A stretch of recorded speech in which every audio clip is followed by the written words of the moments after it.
we don't have a systematic politics of climate change. Why?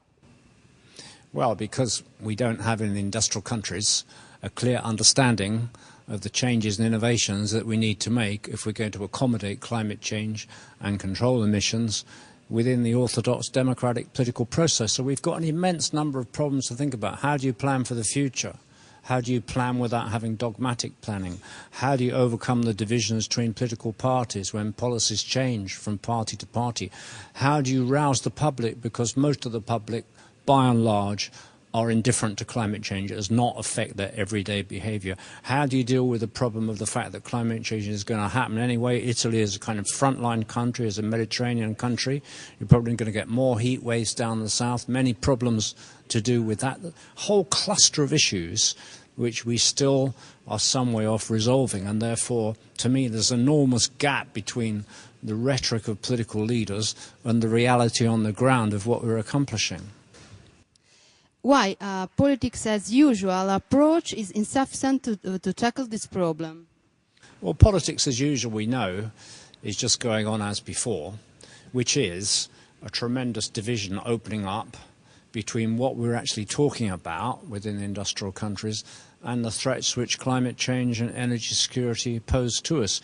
I think for many people it's very hard really to accept the reality of those threats. No matter how many times you see something about, you know, an imminent crisis, climate change going faster than people thought. For most, in most everyday life, it's quite hard for people to slot that into their lives. And so we're a long, long way away from bringing this into the mainstream. But it's a real, dangerous, possibly imminent threat, which could be perhaps more dangerous for us than any other structural threat that we've faced over the past 50 or 60 years. So there's a tremendous job to do there. And you know, in my book, I'm trying to at least fill in some of the blank spots, really. In your book, what does it mean, economic convergence? Well, I think what I call economic convergence is a sort of key issue in climate change, because at the moment everybody is talking about the costs of reducing carbon emissions and responding to climate change. My view is we should have, like what in German you might call Gestalt switch, a transformation in our attitudes, in which we don't only talk about cost, we also talk about benefit, we also talk about opportunities, and we look for areas, especially where business can be in the vanguard of leadership, because some of the biggest roadblocks to effective climate change policy have been organised by business interests. Well, we need a switch so that we can show to major business leaders, look, if you are not in a vanguard with a progressive environmental policy, you will be left behind. There are many areas where we know that without environmental sensitivity, you will be dead in the water. So if you look at the American car industry, which just went on as it was, with no worries about the environment or anything, it's now incredibly vulnerable. And where are the pioneers? Well, they're elsewhere in Japan with hybrid engineering, which radically reduces emissions. It's made the Japanese car industry, albeit many problems at the moment, but much more competitive than the American car industry. We need to generalize examples like that.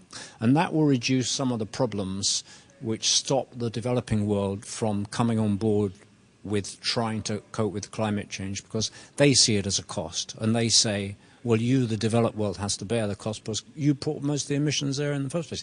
If you can show that they will be left behind if they don't have a different model of development, well, then that will be a major breakthrough, in my opinion.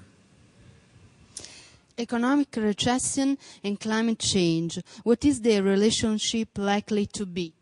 Yeah, well, the relationship between recession and climate change policy is a double-edged one. On the one hand, the result of recession has been a radical reduction in the price of oil and the price of gas.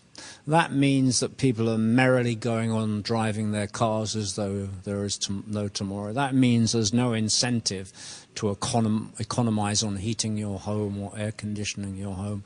That means that some new technologies without government support, like wind power or wave power or solar power, are not very competitive because oil is a cheaper way of delivering energy. So that's a negative impact. But you do have important positive impact, because in recovery from recession, we know that we will need more active government.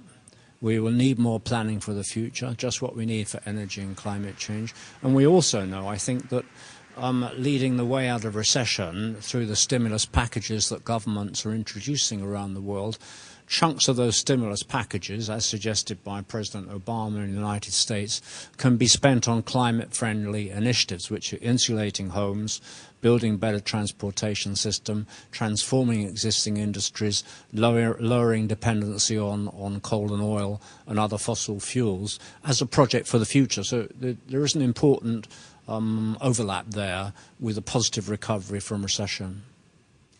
What do you expect by the G20? Well, I have my doubts about whether G20, G8 or Copenhagen process will produce a lot in the way of concrete results. I hope that they will, but I don't think it's terribly likely. So what I think is that, yes, we want these processes to go on. For example, G20 should discuss especially how do we replace the clean development mechanism, how can we get more support into developing countries for new technologies from the developments, and how can we limit deforestation, two of the issues where you could make real progress. But otherwise, we need the industrial countries like Italy to look at themselves afresh because they're not doing enough. You cannot just control climate change with a few vanguard industrial countries. All industrial countries have to transform their policy. In Italy, forgive me saying so, a long, long way from doing so. And this is true of probably 2/3 of the countries in the European Union. And it's true even in spite of President Obama of the United States at the moment, of Australia at the moment, and Canada at the moment. So there's a tremendous way to go, really.